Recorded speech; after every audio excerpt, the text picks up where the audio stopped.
Now these are the what I explained to you, that these are the in the green, these are the highlighting the advantages of this large wind turbine. As I explained to you, the technology is very mature, the cost of electricity production is very low, aerodynamics is very simple, but huge infrastructure, huge transmission cost, and complex and multi-stage gearbox, and moreover it emanates a lot of noise of the order of some 80 to 100 dB, which is a very pain area of this large wind turbine. So the advantages of this small wind turbine is that the infrastructure is minimal, the transmission cost is very low because this can be established in the rooftop and you can utilize your power. So there is no or very minimal transmission cost. Gearbox will be very simple and noise will be also very low. But the technology is currently in the ongoing research, ongoing part, and the cost of electricity production is very high, for which the research is very much means focused towards reducing this cost of this unit price. And also the aerodynamics associated with this is very complex, so we need to look for efficient wind turbines, or rather wind aerofoils. Okay. Now coming to the part, the interesting part is a generator that is used for this wind power conversion. So mostly you have, and the earlier days they were using squirrel cage induction generator or wound rotor induction generator. So squirrel cage induction generator, as you must be knowing, that the generator has got an cage like structure wherein the rotor part everything is shorted.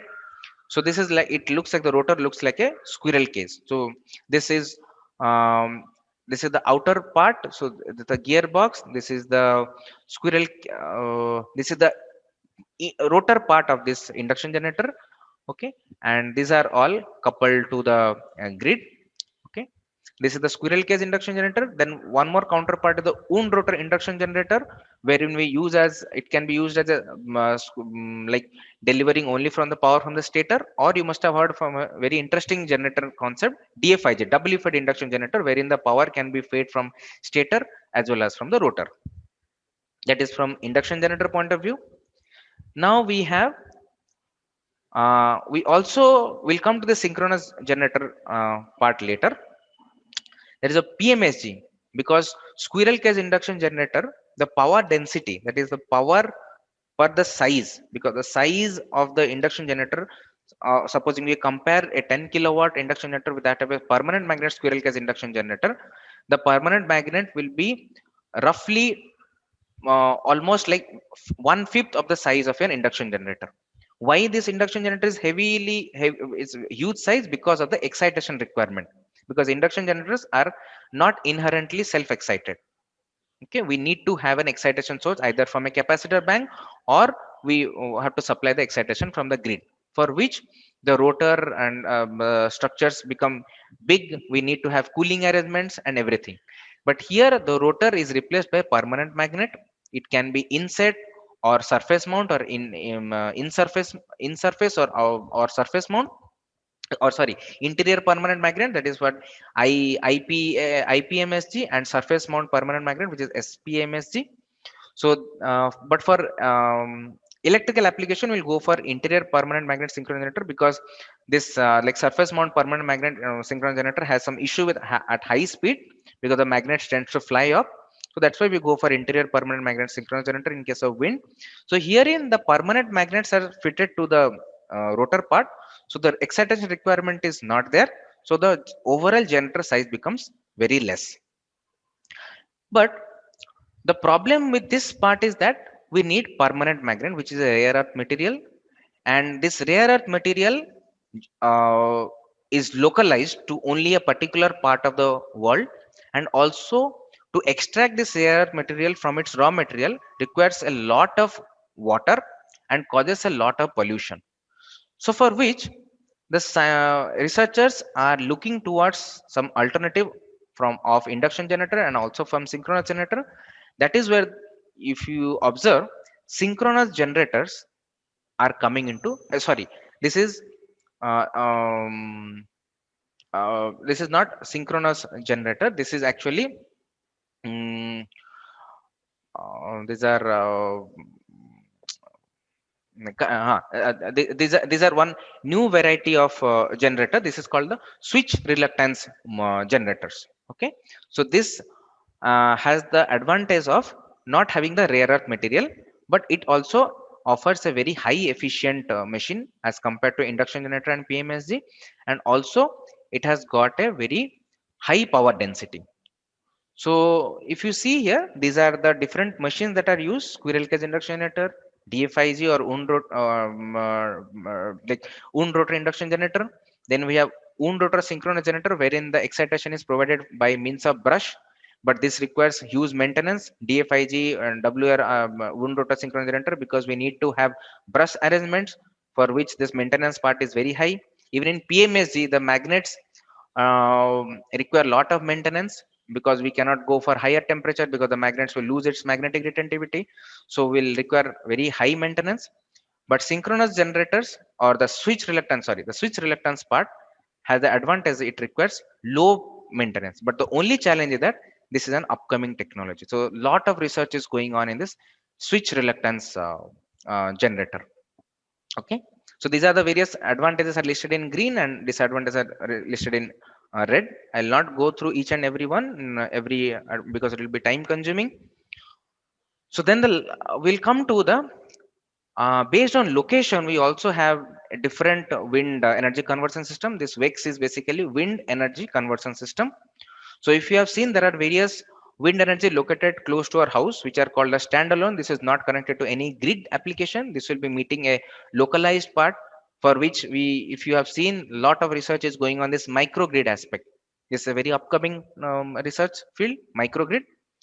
And these are the basic one. That's the grid connected wind energy conversion system, what is already existing. This is more or less mature technology, but the major part of research is now being focused on the standalone wakes, because we don't have grid connectivity, or we have very poor connectivity of grid in Indian as context. So a lot of research is going on in the standalone or off grid wakes.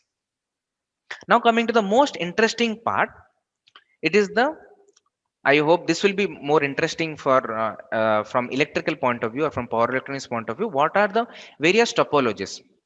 So I am sure that from renewable point of view, like we have like maximum power point tracking. There is a very interesting concept. Lot of papers have come up in this maximum power point tracking. So we will understand that whether all the topologies that we have for VIX, does it support maximum power point technology or maximum power point tracking. We'll come to that in a moment. So there are different conversion schemes. One is the generator will operate at a very fixed speed and frequency. Okay, no matter what is the wind speed, there will be a fixed speed and frequency. So the converter will be the converter that is used to interface this generator with the load. This load can be a standalone load or a grid connected load. The converter will be only supplying the reactive power, not the active power. No active power will flow to this converter, only it will be supplying the reactive power, for which the converter losses will be very less. Okay, but this kind of topology will only operate in a constant speed, because the converter is not able to regulate the speed. Okay, so here if you operate in a constant speed, then no maximum power point tracking is possible. Okay, and even since the machine operates in a constant speed, the machine flux is also constant, so for which the machine always operates at a rated flux, for which the generator losses, because the flux is very high, means the losses of the generator will be also very high. So overall this is if you see that the generator loss is very high, so since the generator loss is very high, we will require a very high amount of wind speed in order to start the machine, in order to start the generator. So that is why we require a very high cut-in wind speed.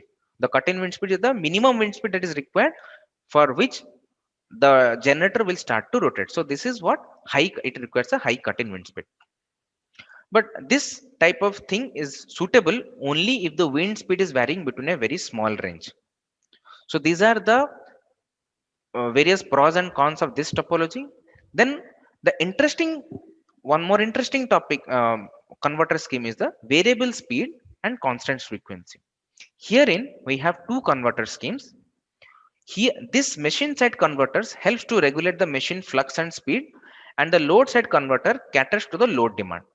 So here the machine can operate at a very low flux, and also it requires a very low cut-in wind speed because the generator losses are very less as compared to this part. And here, since the machine side converter can allow this machine to operate at a variable speed, so maximum power point tracking is possible because this maximum power point tracking depends on variable angular speed. Okay, but the main problem with this topology is that both the converters has to carry active power and also the reactive power, so for which the converter losses are very high in this kind of topology. So then how to decide which topology we have to choose, whether need to go for a constant speed or we need to go for a variable speed? That analysis can be done from the energy point of view. So if you see here that these are the typical blue lines indicate the typical wind turbine power or power versus angular speed characteristics. Like angular speed is a function of tip speed ratio.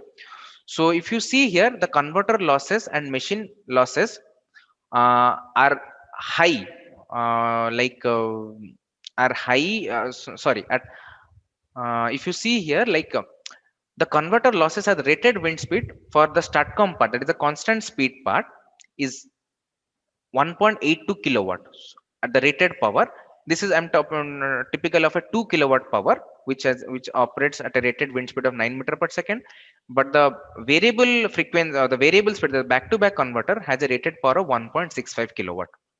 So although at the starting part, the back-to-back offers, or the variable part offers a very low cut-in wind speed and low converter losses. These are experimental data for your reference. This is experimental data, and the constant speed offers a low losses, sorry, higher losses, but it captures higher power at higher wind speed. So it is irrelevant to decide a converter topology based on a particular operating point. We need to decide based on the energy captured by the overall turbine in a year. Okay, so this is why the converter scheme has to be chosen based on maximum energy output instead of choosing it at a particular power. So you can, an extensive research, extensive analysis has been made in this paper. You can refer to this paper also. So here if you see, if the mean wind speed of a particular locality is within this 4 to 6 meter per second, then we can go for variable speed configuration as a back to back. But if we are having wind speed greater than this 6 meter per second, then it is advisable to go for a fixed capacitor plus STATCOM or the fixed speed configuration, because this will have higher energy output as compared to a variable part. Okay, now now okay, now we'll come to a I hope you have understood the state of the art technology. So these are the various state of the art technologies. So we will come to a case study. So I hope you must have now understood like what are the factors we need to consider while designing a wind power plant for a given location. Okay.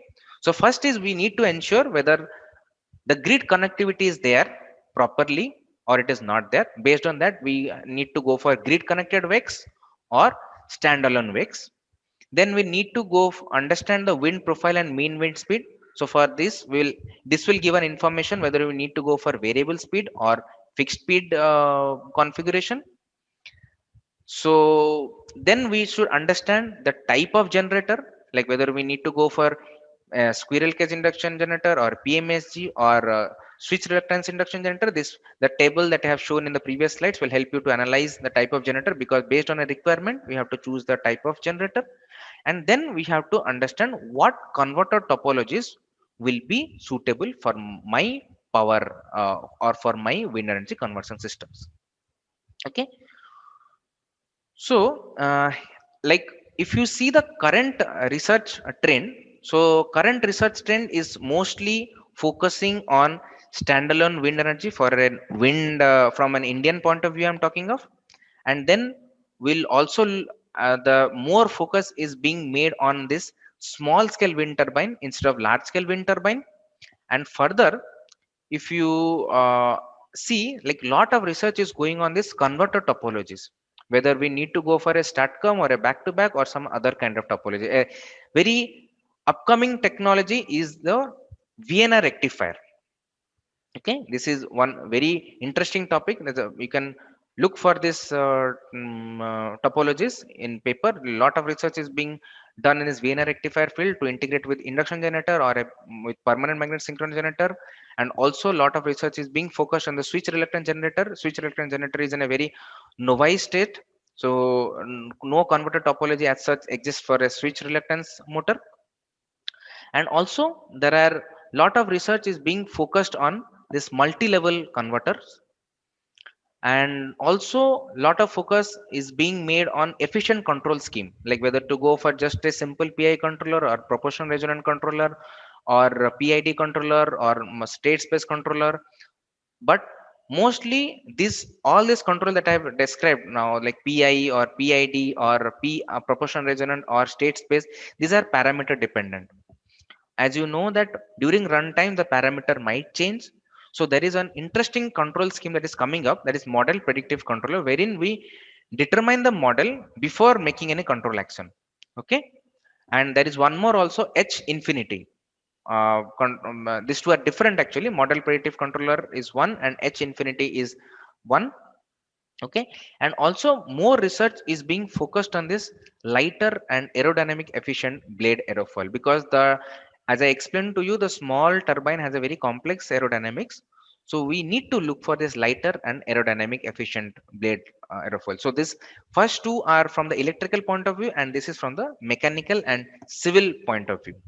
Okay, now what are the challenges we have is, wind turbine is intermittent in nature, so it definitely demands the need of a battery bank. So further we can, so we need to look for an efficient battery management system. And moreover, in case of your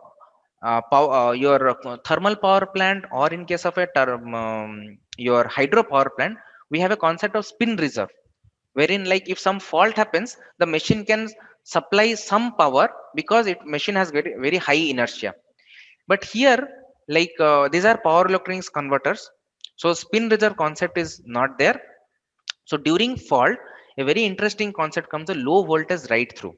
That is, in case of a fault, when the voltage suddenly dips, what amount of reactive power or reactive power support this wind turbine can supply to the grid. So these are the various challenges what we are facing in this wind energy convert systems. And also focus on new machine, because PMSM requires permanent magnet, which is a rare earth material. So that's why focus is now being shifted to switch reluctance generator. Okay, so coming to the opportunities, there are various opportunities in wind energy. And if you see, these are the various companies that I've listed in Indian point of view: Suzlon, Vestas, and GE Energy. These are very good and very so-called established multinational companies. Suzlon is one of the leading manufacturer of wind turbines in India.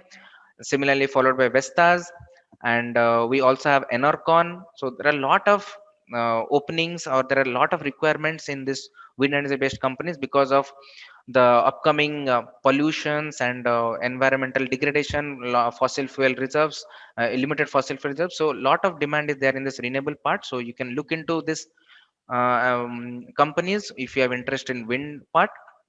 And also, if you work on this control and converter concept of this VEX, this can be very well applied to traction, like your train applications, and also electric vehicle, because electric vehicle is one of the leading or is the booming sector now.